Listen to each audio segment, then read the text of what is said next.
Hello, hello, everyone. We are just at the top of the hour, so we are going to kick this off and be mindful of everyone's time. We have a fabulous presentation today. I just want to welcome everyone to American Family Insurance DreamBank, where we believe in the transformative power of dreams. I'm Madeline, and I'm so excited to have you with us today. Here at American Family Insurance, we believe communities are stronger and the future is brighter when people are actively pursuing their dreams. That's why we created DreamBank, an inspirational community, destination, and digital experience dedicated to dreamers everywhere. From our daily event series to immersive signature programs, there's something for every dreamer. Our always free offerings are designed to help you celebrate your dream journey, overcome obstacles, and stay motivated. Now, I'd like to introduce you to today's speaker, Jess. She is an ANCC psychiatric mental health nurse practitioner and an ICF and CPD trauma-informed coach. Jess is passionate about creating safe and non-judgmental spaces where clients feel comfortable showing up exactly as they are. She believes that a strong therapeutic alliance is at the heart of effective mental health care. All right, take it away, Jess. Hi, everyone. As Madeline said, my name is Jess, and I'm so grateful to be here today. I want to thank Madeline and DreamBank for having me. Public speaking is actually one of my dreams, so I'm really appreciative of my very first opportunity to do so. So thanks for being here with me and working with me as I get through some of the first time jitters.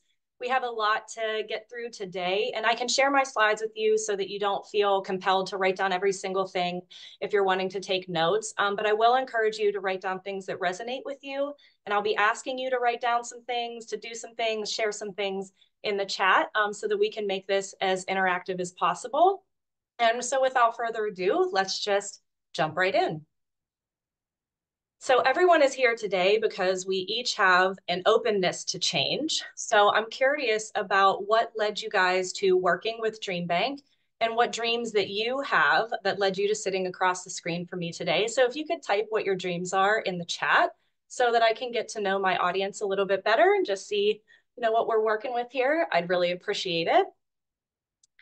And so the more I get to know you and know your dreams, I can apply kind of what we're talking about today to make it more applicable to you.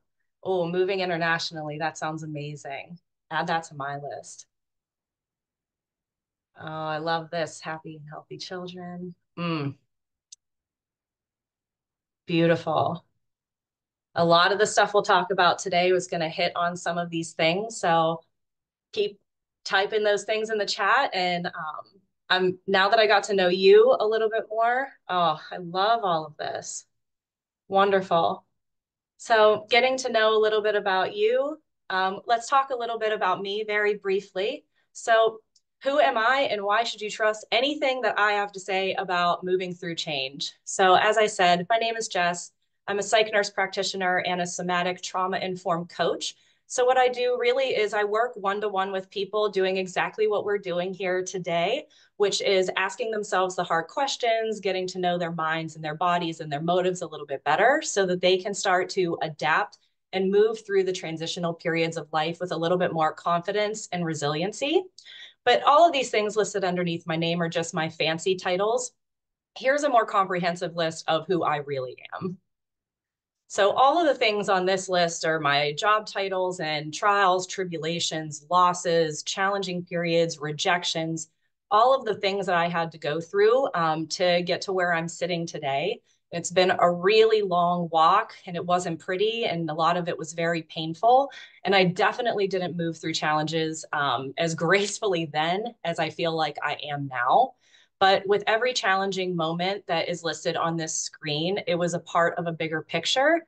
So I hope by the end of this chat that you can start to realize that your own roadblocks and your own challenges are all part of a picture of your own life and they're purposeful, even if we don't understand it at the time. So why should you trust me when it comes to change is because I'm really freaking good at it. And I've learned how to move through change from a place of confidence and from a place of feeling a lot more grounded than I used to. And I would like to help teach you how to embrace these challenging moments the way that I feel I do now, rather than running away from them or hiding from them. So my intention here today is to provide you with some really tangible tools so that you can, one, learn how to listen to and understand what is going on in your body. Once you hone in on this and you get a really good understanding of your body and how you're feeling and what your body's trying to tell you, all of this other stuff is going to come a bit more naturally because it builds on that, right? Our body is a plethora of knowledge. And so when we start to understand what's going on inside of it and why, you can actually use that information to understand yourself more and to help you propel yourself forward rather than keeping you stuck. So these are the take homes that I would like for us to get today, with the overarching goal of learning how to move through change and transition from a place of empowerment, confidence, groundedness, and rather than from a place of fear or lack. All of those beautiful dreams that you're talking about, getting control of your finances, traveling, moving, changing your jobs, I want to help you make those a reality and know that they're still a reality even when you're struggling. So, what is change? Change is the act of making something different. So, it's this way one day and maybe the different way the next day, something different, new, or improved. Change is an inevitable part of life. It can be really, really challenging and really painful. And transitional periods can be super uncomfortable, but also rewarding. But overall, change is an opportunity for growth. And that's why we say it's the blessing and the curse of life. Because if you don't like sitting stagnant in what's going on in your life right now, the only option that we have is to change. So if change is inevitable and it's consistent and it's just that part of life, why is it so freaking uncomfortable sometimes? And so that moves us to our first main point of listening to and understanding what is going on in your body during periods of change. We live in this hustle, grind culture, toxic culture that wants to keep us going, going, going, which actually keeps us disconnected from our bodies. And that benefits the society because maybe if we started to pay attention to what was going on in us, we'd realize that it feels pretty yucky. So, knowledge is power. If you understand what's going on in your body, what's dictating it, and why, you're going to feel less afraid of it. And you're going to feel more empowered and in control of it rather than it controlling you. So, I just want to teach you a couple skills on how to reconnect with your body and become more aware of what's going on in your patterns. And so, I'm going to give you what I hope is an understandable and very brief overview of what is in charge of all of that. And that is dun, da, da, da, our nervous system. This beautiful gold structure over here is called our vagus nerve.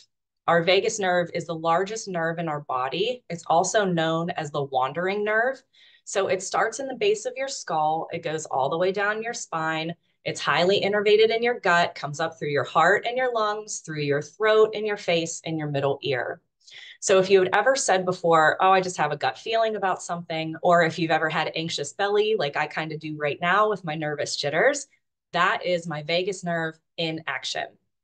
So your vagus nerve's job is to keep you alive by moving you away from threats and danger and towards safety. It does this by constantly scanning the environment for cues of safety and danger on a subconscious level. So that means that you don't even know it's happening. We're scanning right now with each other, even though we're across the screen. And by doing so, it keeps us in and shifts us between three different nervous system states. One of feeling safe, calm, connected, calm in my mind, really grounded. And then if there's a perceived threat, it's going to shift you into a state of flight or fight, a little hyper arousal, mobilized energy to move you away from the threat.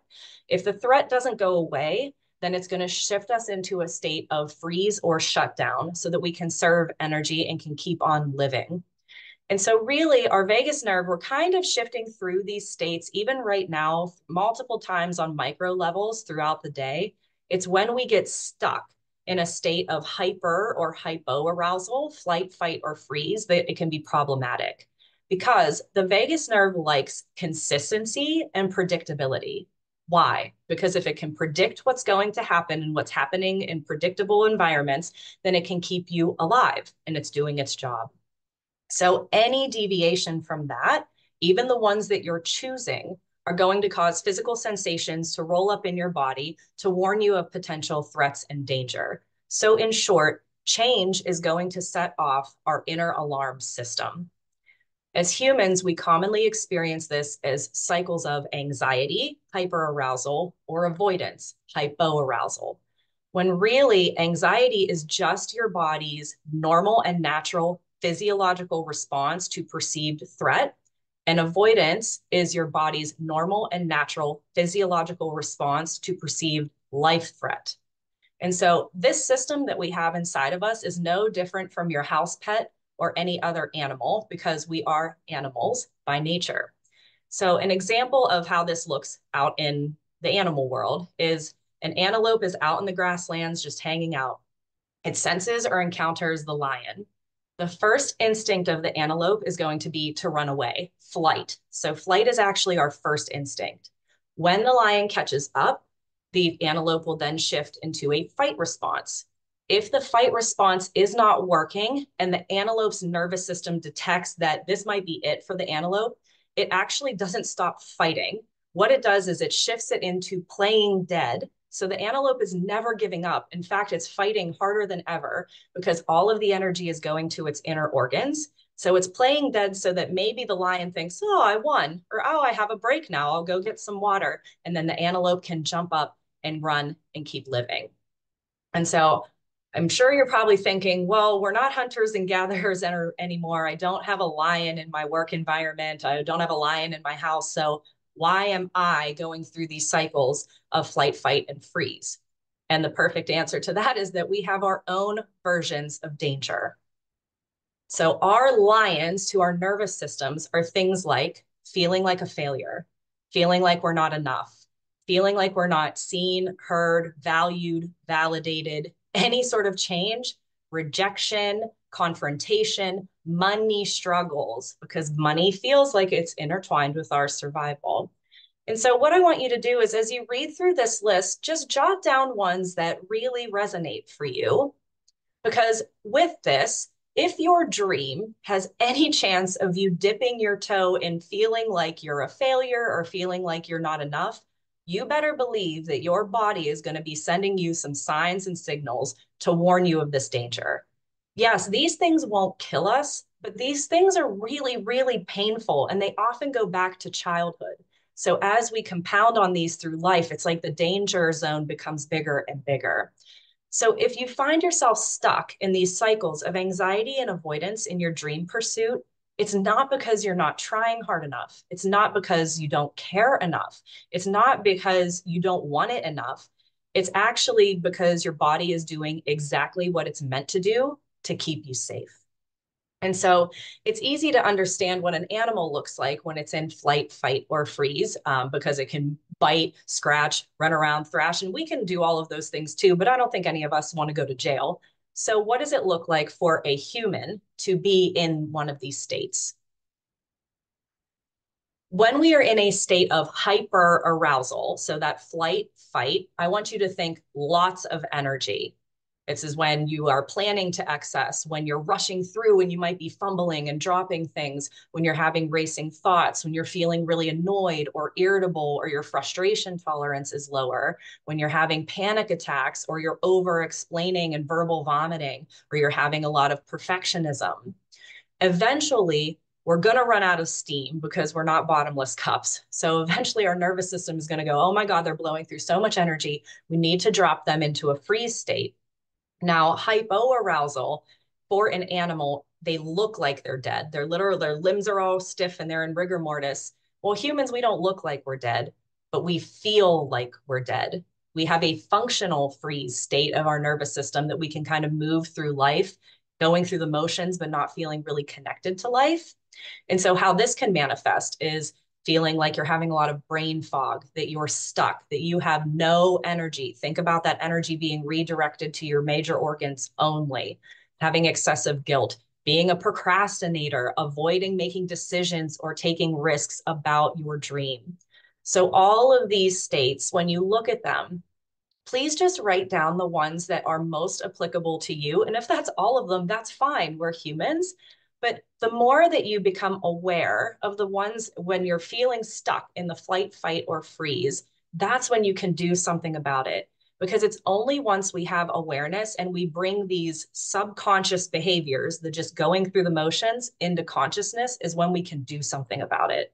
So note the ones that you feel like are most applicable for you so that you can start to increase your awareness. Plaster them on your fridge, on your phone, leave some lists around so that you can check yourself. Oh, I'm doing that. I need to just pause and reevaluate. So, how do we get unstuck if we're in one of these states? Three of my favorite tools that I go to almost every time, and there's more of them, but these are the three that are the most simple, is breathing is number one. Breathing is the one thing that our bodies do automatically that we can then override the system. And it's not just breathing, it is the style of breathing.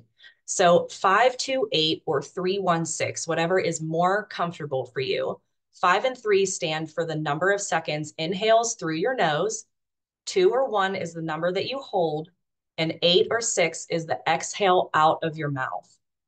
And how this works is that if we were in actual danger and being attacked and we needed to mobilize that energy, we would be breathing like we would automatically be hyperventilating to get that energy moving. So when we override the system and exhale longer than our inhale, we're actually talking to our vagus nerve and saying, we're not in actual danger. You're only perceiving danger. And I'm good. I'm okay. The next thing is cold or ice therapy, which this has gotten very popular on the reels and TikToks and whatnot. But placing an ice pack on the back of your neck, the side of your neck, your chest, or splashing your face or putting water on your hands and shaking them out. Animals do a lot of shaking to discharge sympathetic energy in nature, and we don't do any shaking as humans. So even before we hopped on this call with Madeline, I was shaking my hands to get some of those nervous jitters out to shift myself. How this works is that cold is uncomfortable. So it's going to shock that nervous system, shock that vagus nerve for a second. So then maybe you can incorporate one of the other tactics and slowly bring yourself down. And the last one is my favorite, humming and singing. I think I sound like a star when I sing, but it's the type of humming and singing that you're doing. Making a playlist of 3 to 5 songs that you, one, make you happy, and two, that you know the words to, and playing that playlist on repeat, which I had on before I hopped on today, and humming and singing or dancing along. And how this works is your larynx is here, and your vagus nerve starts here in the back of your neck. So when you're humming or singing, you're actually sending a lot of really juicy vibrations through the vagus nerve, which then will resonate down through your body. And by doing so, it's like giving your vagus nerve a little bit of a hug, and it will slowly help you to shift. Now, these are not quick fixes. It's not like you breathe for a minute and you're like, oh, I'm great, I'm better. Like anything, practice makes progress. And like any muscle, you got to work at it for it to work more effectively and quicker. But over time, when you do this to shift your nervous system states back to being in that green zone, calm, cool, collected, grounded, confident, when you do it, every time it's going to get a little bit shorter and you're going to get a little bit more effective, because what you're actually doing when you're using tactics like this is you're creating new positive pathways in your brain that you can feel stressed, but you can handle it. So now that we're getting a little bit more in tune with our bodies and listening to the stories that our bodies are telling us, what do we do with this information? Well, one of the things that we can do is start to look at our boundaries. Boundaries are a limit or an edge that defines you as separate from something or someone else. I could do a whole hour and a half lecture on boundaries alone because of how much they infiltrate our daily lives. But really, boundaries are there to keep us safe, keep our bodies safe, our minds safe, our feelings, our time, our energy, our possessions. And boundaries keep our tanks full. So having good boundaries is a form of self-care, and self-care is not selfish. And that's one of my favorite Jessisms, I call them. And so think of the movie, if you've ever seen the movie Yes Man, Jim Carrey by the end of it says, he's saying yes to everything and he is so burnt out and frazzled by the end is because it is not possible. Saying no is okay. So let's think back and add on to what we've already learned.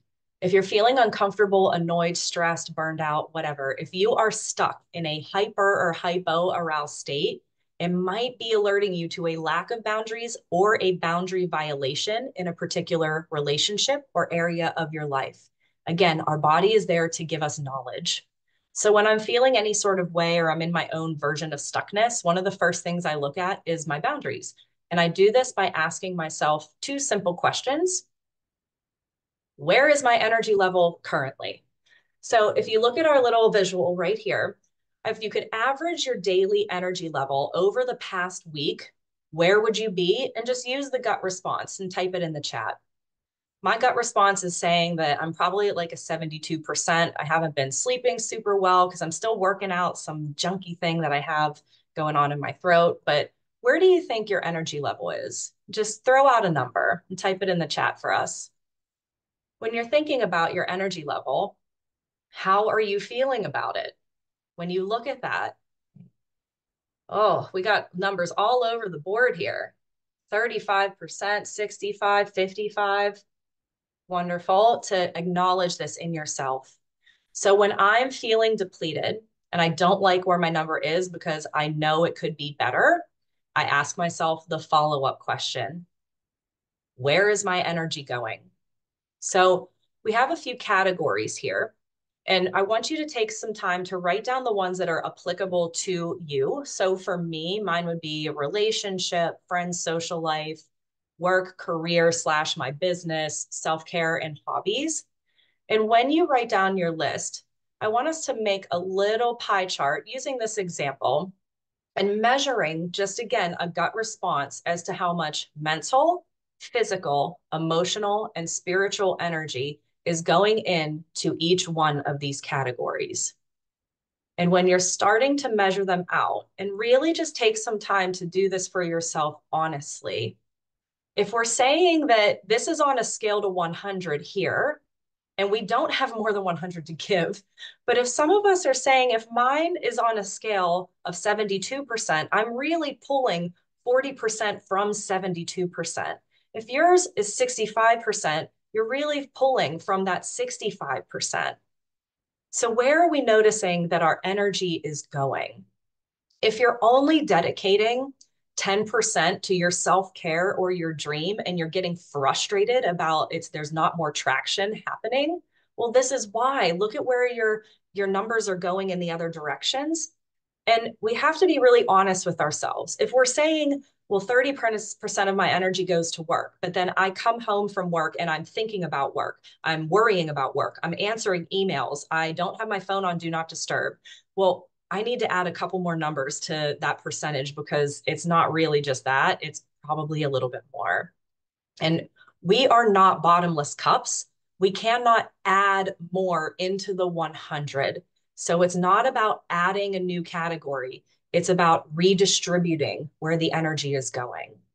Where can I pull from one to give to another? And these aren't major pools like 10 or 15%. Where can I start to shift 2 or 5% to pull from this to give to something else? Where can I ask for help? Where can I delegate? Where can I tighten up my boundaries and have some maybe hard stops on things? My hard stop at work at 5:30, and then my phone's on do not disturb at 8. Where can I start to relinquish a bit of that control and maybe let someone else handle it? Where can I start to choose me more? And this takes continual reevaluation. I reevaluate my boundaries probably at the end, mentally, at the end of every week, just to see what did I do well? What can I work on? Where was my energy here? Oh, well, I was not feeling so great. So I was kind of pulling from the empty cup, anyways, because there is one truth over all of this. You are not a house plant. We need more than just a little bit of sunlight and some water and some food to recharge our batteries. We are more complex than that. And I will tell you right now, if you do not pour into your own cup, nobody else out there is going to pour into it for you. So think of when you're on an airplane and we're talking about, oh, if the plane goes down, you put your oxygen mask on yourself first before you help your child or your neighbor. Why? Because if you pass out, you are no good to anyone. So think about that oxygen mask analogy. Where can I put the oxygen mask on myself more so that I can give more effectively to these other areas of my life, including myself? And so when I'm feeling some sort of way or when I'm stuck, I ask myself, usually at the end of every week or every other week, where does it feel safest for me to start reeling in and making small attainable changes to shift some of those percentages in my pie chart?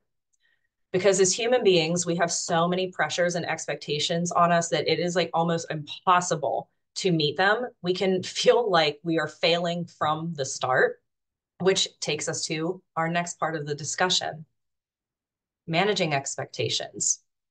An expectation is a strong belief that something will happen or that someone will or should achieve something.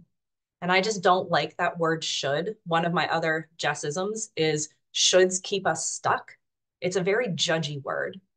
But I really want to invite you to ask yourself when you're doing that, beating yourself up and trying to be everything for everyone, where do my expectations of myself come from? Where did I learn them?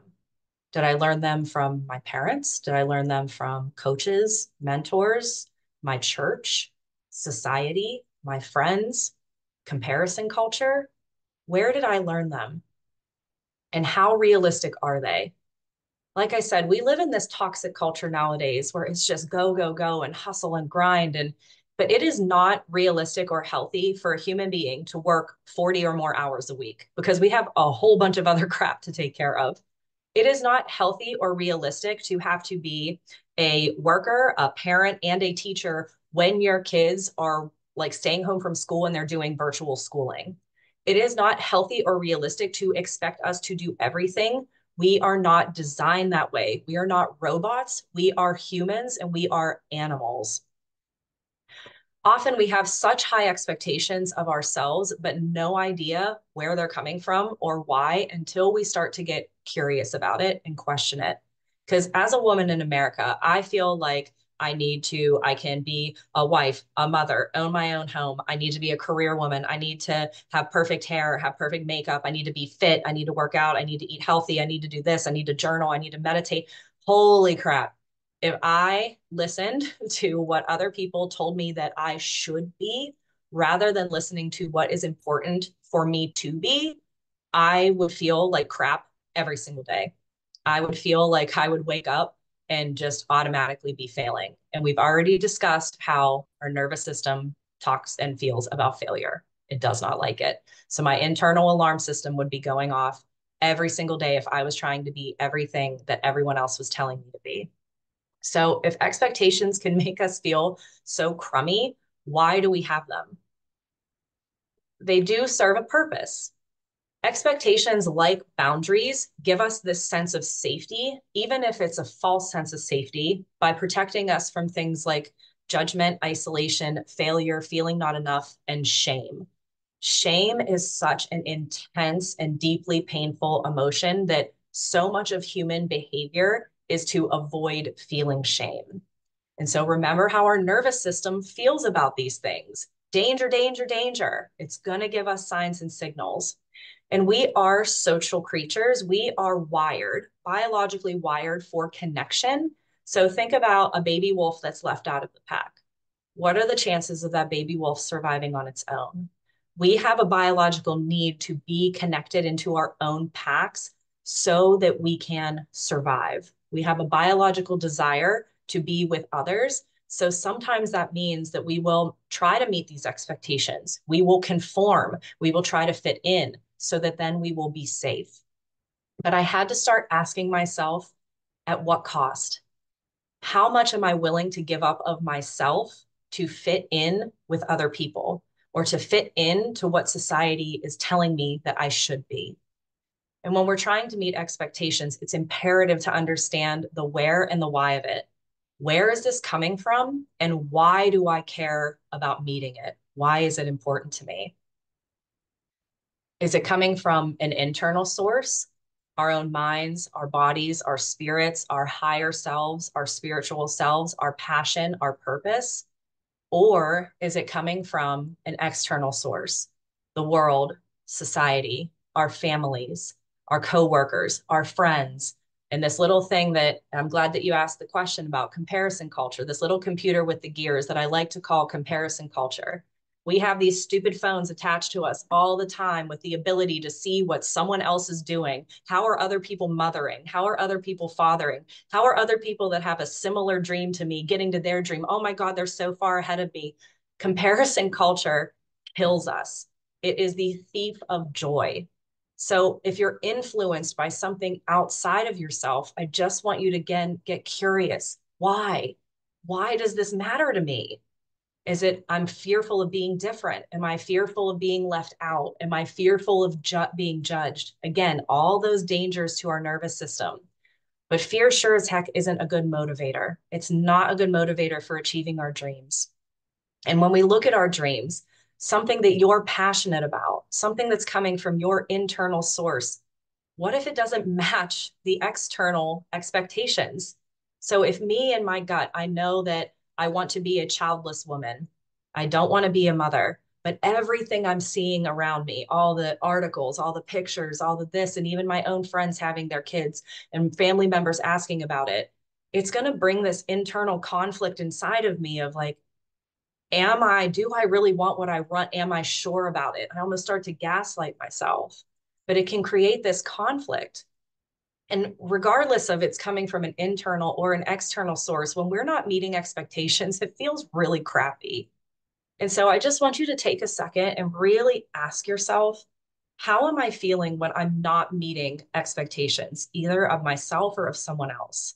How does that feel in my body? Does it feel heavy? Do I have heartache? Does it hurt my stomach, some queasiness? And what am I saying to myself about myself in my mind?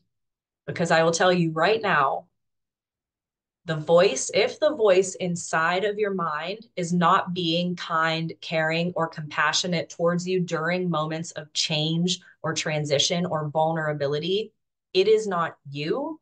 It is a part of you. And what I mean by that is we're going to get to a little bit of a brief overview of what we call internal family systems therapy. So we have our external family, right? Our mom or dad or blah, blah, blah. We also have an internal family system. So it's all these little voices that chatter to us throughout the day. And to be fair, a lot of what they're saying is BS. Right? And so how we label these in IFS we call them protector parts. They're little survival mechanisms that are serving a purpose for us, even if we don't understand it. And even if it makes us feel kind of crappy, right? Our parts are always there with a loving intention, but sometimes can have a destructive impact. So I would like to just take an opportunity to help us get familiar with an internal protector part that we almost all of us will have, and that is our internal bully. So when we're struggling and we're really in these moments of transformation and change and we're hitting some roadblocks, what is that voice telling you? Is it telling you that you need to do better, act better, care more, quit being so lazy, quit being, an imposter? If that voice is being mean to us, the best way for us to, I think, understand our internal bullies is to meet mine. So this is my inner bully, Judge Judy. Judge Judy was very much present throughout this week as I was putting this presentation together, especially because it was my first one. She was telling me lots of things like nobody's going to care about what I'm talking about. I don't know what I'm talking about. This is stupid. I'm going to go over time and no one's going to give a crap about what I'm saying, which was causing feelings in my body of being anxious and stressed and confused, really, and a bit frazzled. And then the behaviors that I have when Judge Judy is present for me is I'm reading and I'm rereading and I'm writing and rewriting and going over this and a lot of little perfectionistic behaviors that also go along with my perfectionist part. So they are friends. So that's a ton of mobilized energy in my body, which tells me that Judge Judy lives in the hyper aroused state of my vagus nerve. And so when she is present, by nature, I am not cool, calm, collected. I'm not confident. I'm actually not even thinking about through me, through Jess. I'm thinking through her. So it's like she's blended and giving me all these thoughts and feelings and ideas about how I need to be. Right.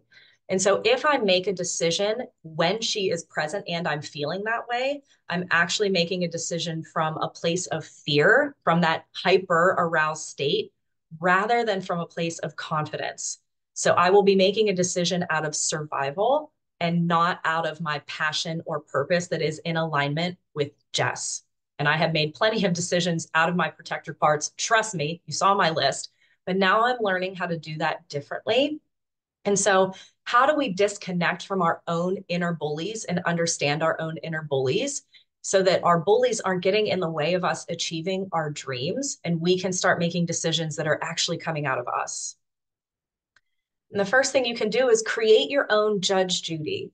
So I just want you to think for a second about your own internal bully. It could be a bully that you actually had in your life. It could be one from a book, a movie, a TV show, or if you're a really creative mind, you can draw up your bully. But a really important part of this is giving your bully a voice that sounds different than your own. Judge Judy's voice does not sound like my voice. I can actually hear her voice in my head. And what this does is this helps your brain to separate who is me and my higher self, who is Jess, my intuition, and who is the part. So it starts to create kind of two timelines. And when I was working through this presentation and I'm feeling all of this pressure for it to be perfect, I just had to pause and I had to ask myself, is this an expectation of me, of Jess? Do I care about this being perfect? Or is this an expectation of Judge Judy? And really, Jess, I was telling myself, it's okay if it's not perfect. It's the first time I'm ever doing this. So I can't expect, like, nobody is perfect. And I'm going to do the best that I can. And that's fine. And I feel calm and grounded in that. But Judge Judy's putting all this pressure on me. And I'm like, okay, girl, I hear you. So what are you so afraid of? Asking our bully, what are they afraid of if this is not perfect? And if it's almost like I'm pulling her out of my mind and creating and having a bit of a conversation with her.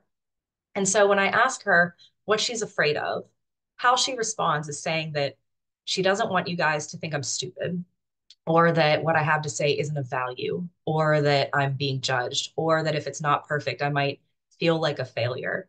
So all of those dangers to my nervous system, because she knows that I've felt that way before, and it's really painful and it's really a challenging moment to get through. And so, much like the bullies in our lives, as adults, we can look back and think, well, the bully probably just needed some love and some structure. I challenge you to love your inner bullies and treat them the way that you would your best friend. Because it is so often that the stuff we say in our minds to ourselves, we would never, ever, ever say out loud to someone else. So if Judge Judy doesn't want me to fail and she's just trying to protect me, how mad can I be at her? Granted, she's not doing it in a great way. So we have to learn how to work together. What can I tell her about me not feeling like a failure? Or if I do, it's okay. I have my coping skills. I have my support system. And I also have this, idea that mistakes are going to help make me better. And when I say that, she maybe calms down a little bit more, lets go of the reins. And when you start to do that and befriend your own inner bullies and separate them from you and your passion, your higher self, you're going to behave in a way that is indicative of you and your higher self and not from a place of fear. And when we do this more often, we start to feel more whole, more empowered, more grounded, and more aligned. And then all the gears start working together, very simpatico. So when we use these skills about listening to your body, shifting your nervous system, looking at where your energy is going, and separating your survival, we can move from a state of surviving in our lives to thriving in our lives. And it's a whole different ball game from there. And so when you're doing these things, it's all adding and compounding on each other to get you to a life that you deserve to live. And so through that, we can redefine success multiple times. My old version of success when I was more in survival looked like this. I thought I'd go to college. I thought that I would get married. I would have two kids. I'd have the perfect house with the picket fence, and I'd be a doctor, and I would have two dogs and a couple of cats. And I would do this all by the age of 30. Well, I'm 39 now. And when I say that out loud, it seems like ridiculous to me. And so my definition of success when those things didn't happen had to shift. Then I moved to, I'm going to go to PA school. And then I finally bought my own car. And then I was going to get married. And then that still kind of fit my definition of success. And then in my 30s, my definition of success shifted to I got out of an abusive relationship. I started living on my own. I started my own business. I went to 47 concerts in 1 year just because I could. And all of that is to say, is that my definition of success changed multiple times throughout the year. It went from things that were more external to me, things that society told me that were important to me, and it moved to shifting to something that's more internal. And then when it was internal, I had to listen and decide, is it my protector parts and my survival wanting this, or is it me? And I started to realize what lights Jess up, what makes Jess feel good as I started to work through and shed all of these external things. And every perceived challenge or failure or rejection that I got along the way was purposeful and allowed me to redefine that definition of success because I was open to it. I stopped asking myself, why is this happening to me? Why is this challenge happening? Why is this roadblock happening? Why isn't this easier? And I started asking myself, why is this happening for me? Because everything was an opportunity to think differently, to go outside the box, to look at the signs, to redefine what I was thinking of success. And so now my version of success looks like this: holding hands with my cats, going on trips with my partner and his family, hanging out with my friends, balance. Saying no is a big success for me. 25 is the number of hours that I am scheduled to work in a week. And I tell you, I do not achieve that. And that's why I have to reevaluate my boundaries every week. I just bought my first home with my partner 2 months ago, and I'm almost 40. Many people in my life had bought homes in their 20s and early 30s, and here I am at almost 40, but I don't give a crap. My life functions on my timeline and no one else's. Start looking at your own timeline and stop caring about what other people's timelines are. And at the center of all of this is I love me. Right now, my most important measure of success is how much I truly, wholeheartedly, whole bodily love myself when I go to bed at the end of the day, whether I had a really good day or whether or not I spent all day crying or, like muscling through challenges. That is success to me now. And I can't wait to see what success looks like for me in the next 5 years. Because anytime I hit these roadblock periods, I ask myself, is my current definition of success in alignment with me, my higher self, my values, my dreams, my passion, my purpose in life? And if you're asking yourself right now that question and the answer in your gut is no, that's okay. Just be open, be curious to what comes next, look at it from a different angle, and take it as an opportunity to make your definition of success even more aligned with you. And as long as you're staying true to you, transitional periods are a perfect time to reevaluate this. Just be open, be graceful, be as kind to you as you are to your neighbor. Be selfish. And what I mean by that is it's not that nobody else matters, it's that you matter just as much as everyone else in the room. And at the end of the day, just be you, because we need a little bit more weird in this world. So when you're feeling overwhelmed, how do we wrap this all up? Is that we just pause, literally physically pause, just stop, work on your inner bully, look at your boundaries, unplug from all of this technology and understand that how you're feeling is normal.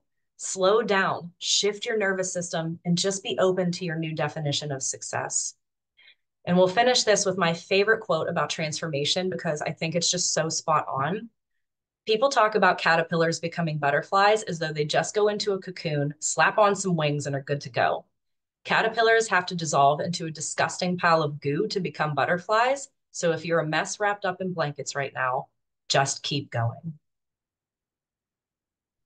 If you have any questions, feel free to write them in the chat. Thank you so much for allowing me to be here today. This has been such an honor and a privilege to share this time with you. Write down my contact information, reach out to me on any of these platforms. I'd be happy to answer any questions and to have any follow-up conversations. Thank you so much. I have plenty of notes, and I really do love just idea of challenging what success looks like and what it Mm-hmm. means, especially for different seasons of life and different situations. And so I think as January is upon us, we're in the thick of it. I definitely will be looking into what success means to me for this upcoming year. And Mm-hmm. so and maybe being a little more gentle with myself Mm-hmm. in creating it. But thank you so much. This recording will be up next week. And until next time, friends, bye.